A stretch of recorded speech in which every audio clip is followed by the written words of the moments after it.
আগামী 50 বছরে আওয়ামী লীগের ক্ষমতায় আসতে পারবে না। বরং যারা একটু জীবনের ঝুঁকি নিতে চাচ্ছেন, আপনারা যারা মুজিব সৈনিক হিসেবে নিজেদেরকে পরিচয় করিয়ে দিতে চাচ্ছেন, আপনাদেরকে শুধু মনে করিয়ে দেই, আপনাদের পরিবার আছে, আপনাদের বাচ্চা কাচ্চা আছে, মা বাবা আছে।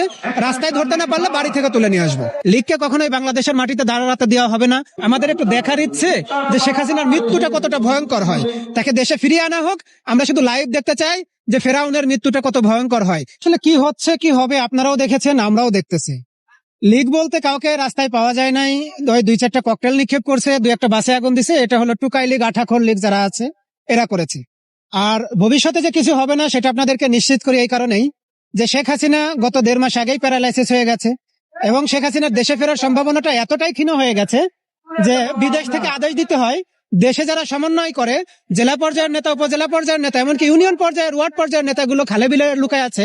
তারা কিছু টাকা পয়সা দিচ্ছে, 200-500 টাকা দিচ্ছে, টুকাইরা এসে 2টা ককটেল মারতেছে। আপনাদেরকে একটা কথা স্মরণ করিয়ে দেই যে আগামীতে যে নির্বাচনটা হবে, এই নির্বাচনের ভোট ব্যাংকে কাজে লাগাতে চাচ্ছে আমাদের রাজনৈতিক দলগুলো। এবং ওনরা কথা দিচ্ছে যে আপনাদের যত মামলা আছে তুলে নিব, আপনাদেরকে নিরাপত্তার চাদরে ঢেকে দিব। ঠিক আপনাদের মাধ্যমে তাদেরকে আমরা একটা কথা দিয়ে রাখি, তারা ভোট দিবে ঠিকই, তারা টিপসই দিবে ঠিকই, যখনই তারা ভোট কেন্দ্র থেকে বেরোবে তাদের পিঠের চামড়া তুলে নিব। এই কথাটাও আপনাদের মাধ্যমে তাদেরকে জানিয়ে দিলাম। লীগকে কখনোই বাংলাদেশের মাটিতে দাঁড়াতে দেওয়া হবে না। আপনারা আমাদের ধৈর্যের পরীক্ষা নেবেন না। আমরা তো গত 3 দিন মাঠে ছিলাম না, যখন দেখলাম যে আইন শৃঙ্খলা রক্ষাকারী বাহিনীর চোখ ফাঁকি দিয়ে আপনারা ককটেলবাজি করার চেষ্টা করতেছেন, আমাদেরকে রাস্তায় চলে আসতে হয়েছে। আমরা যখন রাস্তায় চলে আসবো, আমাদের ধৈর্যের পরীক্ষা নিতে যাবেন, তখন আমরা কিন্তু 32 থেকে আমরা কিন্তু টুঙ্গিপাড়ার দিকে চলে যাব। আর আমরা যখন টুঙ্গিপাড়া মার্চ করব বুলডোজার নিয়ে, তখন আপনারা শুধু কান্না করা ছাড়া, দূর থেকে দেখা ছাড়া আর কিছুই করতে পারবেন না।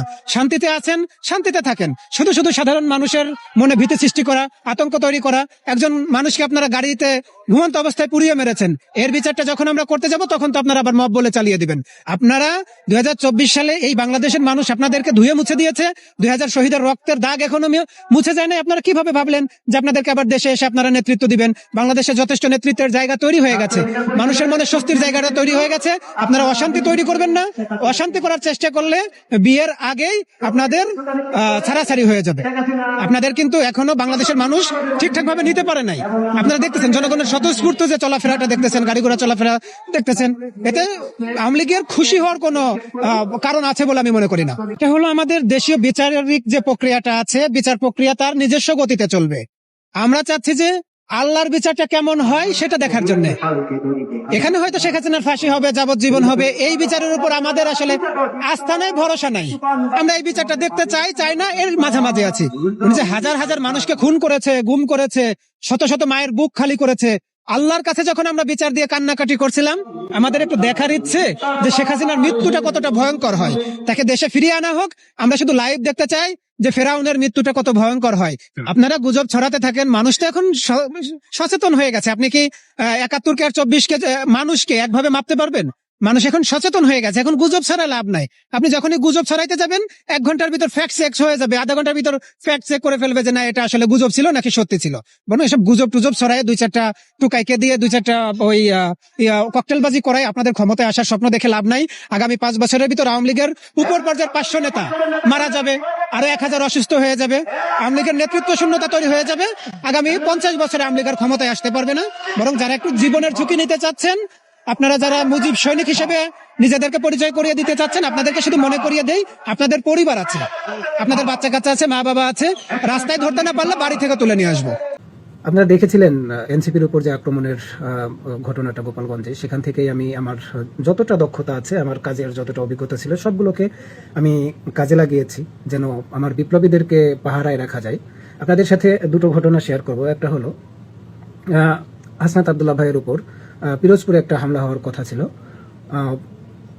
উনি পিরোজপুরে যখন গেলেন তখন আমি পিরোজপুরে তখন গিয়েছিলাম।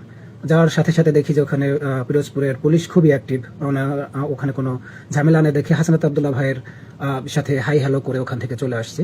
পরবর্তীতে যেদিন হাসনাত আব্দুল্লাহ ভাই নমিনেশন নেবেন, সেদিন আমার সোর্স আমাকে বলল যে হাসনাত আব্দুল্লাহ ভাইয়ের উপর বোমা হামলা হওয়ার সম্ভাবনা আছে। তো হাসনাত আব্দুল্লাহ ভাই বাইরে বের হয়ে আসলেন। সন্ধ্যার পরে ওনার এলাকার কিছু মানুষ আসছিল, ওনারা মিছিল নিয়ে হাসনাত আব্দুল্লাহ ভাইকে রিসিভ করলো। ওখানে আমি 2জন ছেলেকে ফাইন্ড আউট করতে পারছিলাম। তারা আমাকে দেখে ওখান থেকে চলে যায়। তখন আর ওরা ওই হামলাটা করতে পারেনি। সর্বশেষ আপনারা দেখলেন যে হাদি ভাইয়ের উপর যে হামলাটা, আমি গতকালকে আপনারা একটা ভিডিও ভাইরাল হয়েছে আমার, আপনারা দেখেছেন। আমি হাদি আব্দুল্লাহ ভাইয়ের সাথে কথা বলেছি, ওনার সাথে নির্বাচনী প্রচারণায় অংশ নিয়েছি এবং ওনার অফিসে গিয়ে আধা ঘন্টার উপরে ওনার সাথে একটু নাস্তা করেছি, কথাবার্তা বলেছি। সবকিছু বলার পরে আমি আসছি। আসার পরেই আজকে সকালে আসলে ভাইয়ের সাথে থাকবো বলে আমি সকালে রওনা করি। রওনা করার সময় আসলে আজকে যে মেট্রো বন্ধ সেটা আমার জানা ছিল না। আমি ওখান থেকে লোকাল বাসে চলে যাই। লোকাল বাসে আসলে আমার পকেটেও টাকা ছিল না। লোকাল বাসে যাইতে যাইতে দেরি হয়ে যায়। 10 থেকে 15 মিনিটের ব্যবধানে হাদি ভাইয়ের উপর গুলি করা হয়। আপনাদের কাছে শুধু এই কথাটা বলতে চাচ্ছি যে ভারতীয় আধিপত্যবাদের বিরুদ্ধে আপনারা যারা আছেন, যারা এখনো বিপ্লবকে ধারণ করেন, ফ্যাসিস্টের বিরুদ্ধে যারা আছেন, যারা আসলে মন থেকে, এরকম না যে কোনো স্বার্থে কোনো শর্তে আপনারা দেশকে ভালোবাসেন, এরকম না, যারা একদম মন থেকে দেশকে ভালোবাসেন, বিপ্লবকে ভালোবাসেন, তাদের কাছে আমার একটা রিকোয়েস্ট থাকবে। আমি কেন হাদি ভাইকে আগে থেকে সতর্ক করলাম, আমি এই সোর্সটা কোথায় পেলাম সেটা আমি বারবার ক্লিয়ার করেছি, মিডিয়ার সামনে ক্লিয়ার করেছি যে আমি দীর্ঘদিন যাত্রাবাড়ি RAB 10-এ চাকরি করেছি, আমার সোর্স মেনটেন করতে হয়েছে। তখন গোপালগঞ্জ আমি দীর্ঘদিন চাকরি করেছি, সেখানে আমার সোর্স মেনটেন করতে হয়েছে। সারা বাংলাদেশেই আমার প্রত্যেকটা জেলা উপজেলায় আমার সোর্স আছে। আমার পরিচিত ভাই ব্রাদাররা যারা আছে তারা আমাকে সংবাদ সংগ্রহে সহযোগিতা করেন। এখন আওয়ামী লীগপন্থী যে কয়েকজন সাংবাদিক আছে যারা দেশের বাইরে বসে আমার বিরুদ্ধে প্রোপাগান্ডা চালাচ্ছে যে আমাকে অ্যারেস্ট করলেই নাকি মূল ঘটনাটা বের হয়ে আসবে, যে আসলে আমি আগে থেকে কিভাবে জানলাম। দেখেন, আমি আগে থেকে যদি কোনো তথ্য সংগ্রহ করে থাকি সেটা হচ্ছে আমার দক্ষতা। আর যদি পুলিশ আগে থেকে কোনো তথ্য সংগ্রহ করে না থাকে, যে আপনারা জানেন যে আওয়ামী লীগের যে একটা চলতেছে, কর্মসূচি চলতেছে, আজকে মশাল মিছিল ছিল, কালকে লকডাউন, এত কিছুর পরেও শেখ হাসিনার একটা অডিও ভাইরাল হয়েছে যে আমরা যেন তাদের যে প্রশিক্ষিত ছাত্রলীগ কর্মীরা আছে তারা যেন গেরিলা হামলা করে। এগুলো মিলিয়ে আমাদের একটা জিনিস মাথায় রাখতে হবে, আমরা যে দলের থাকি, যে মতের থাকি, যে আদর্শের থাকি, আপনারা একটু এক হন। আমাদের যুদ্ধ এখনো শেষ হয়ে যায়নি। আপনারা গোপালগঞ্জের ঘটনার পর থেকে আপনারা আমাকে যথেষ্ট দোয়া করেছিলেন। আমি আসলে ফেসবুকে কিংবা আমি সোশ্যাল মিডিয়াতে একটু কম আসার চেষ্টা করি, কারণ অনেকেই বলে থাকে যে আমি আসলে ভাইরাল হওয়ার নেশায় কিংবা অন্য কোনো কারণে আসি। আপনারা শুধু একটু দোয়া করবেন। আপনারা আমার এই যে মেসেজটা, আমি যে মেসেজটা ক্লিয়ার করলাম আপনাদের কাছে, এই মেসেজটা একটু সবার কাছে পৌঁছে দিবেন। আমি চেষ্টাও করেছি, এর আগেও চেষ্টা করেছি ইলিয়াস ভাইয়ের সাথে হোয়াটসঅ্যাপে যোগাযোগ করার জন্য, যেন তার সাথে একটু তথ্য আদান প্রদান করতে পারি।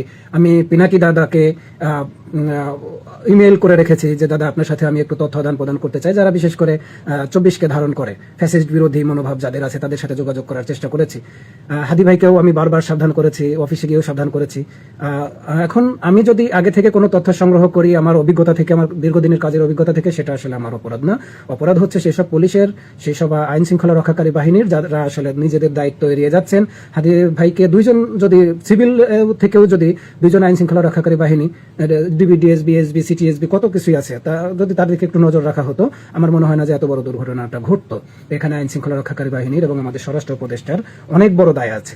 এই দায়টা এখন আমার ঘাড়ে চাপানোর চেষ্টা করা হচ্ছে। আমি ইতিমধ্যেই অনেকগুলো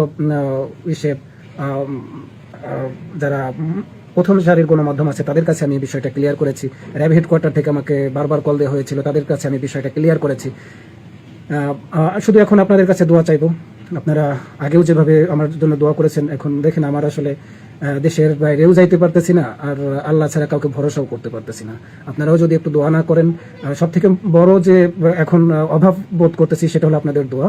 কারণ অলরেডি আওয়ামী লীগের বট বাহিনী আমার বিরুদ্ধে প্রোপাগান্ডা চালানো শুরু করছে, এবং বি টিম যারা আছে যাদেরকে আমরা আসলে সুশীল বলে চিনি, তারা আমার বিরুদ্ধে প্রোপাগান্ডা চালানো শুরু করছে। আপনারা যদি একটু পাশে না থাকেন, আজ হাদি ভাইয়ের উপর আক্রমণ হয়েছে, কাল আমার উপর আক্রমণ হবে, তারপরের দিন আপনি।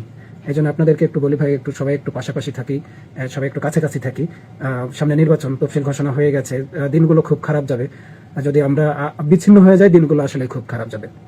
আপনারা আমার জন্য দোয়া করবেন।